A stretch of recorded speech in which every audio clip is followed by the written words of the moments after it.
Nagtalaga na ng bagong Supreme Leader ang Iran. Sa kabila yan ng pambobomba ng Amerika at Israel sa apat nitong fuel depot. Narito ang Frontline News Abroad. Nagngangalit na apoy na sinabayan ng maitim at makapal na usok ang bumalot sa Tehran, ang capital city ng Iran. Namataan yan sa highway maging sa mga kalapit na syudad. Nasunog ang apat na fuel depot. Pinuntirya yan ng mga misal ng Amerika at Israel.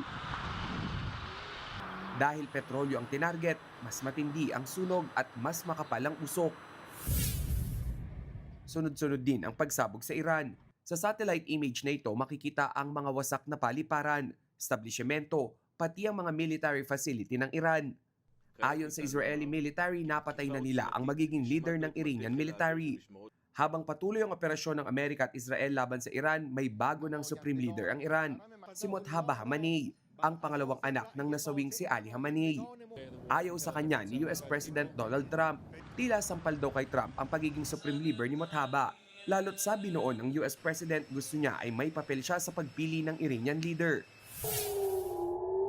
Ngayon, gumaganti ulit ang Iran. Pinaulanan nila ng missile ang Israel. Nasangga naman ito pero may mga nakalusot. Nasapul ang ilang kalsada at isang residential area. Damay rin sa airstrike ang Sitra, Bahrain. Nawasak ang ilang sasakyan at nabagsakan ng debris mula sa naharang na missile.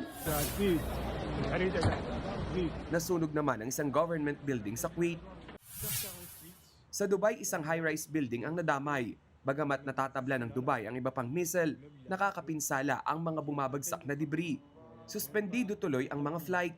Sa huling tala, higit 1,300 na ang nasawi sa sigalot sa Middle East. Una nang nagsorry si Iranian President Masoud Pezeshkian sa mga nadamay na Gulf country. Git niya tinatarget lang nila ang mga base militar ng Amerika. Pero ayon sa Foreign Ministry ng Saudi Arabia na isa sa mga bansang nadamay, kapag hindi pa tumigil ang Iran sa pag-atake sa Gulf countries, malaki ang epekto nito sa relasyon ng Saudi at Iran. Ang Qatar naman nakiusap sa Iran na huwag silang idamay. Nagkausap din daw sina Russian President Vladimir Putin at Iranian President Masoud Pezeshkian. Ayon sa report, sinabi ni Putin na dapat matigil ang gulo at idaan ito sa diplomasya.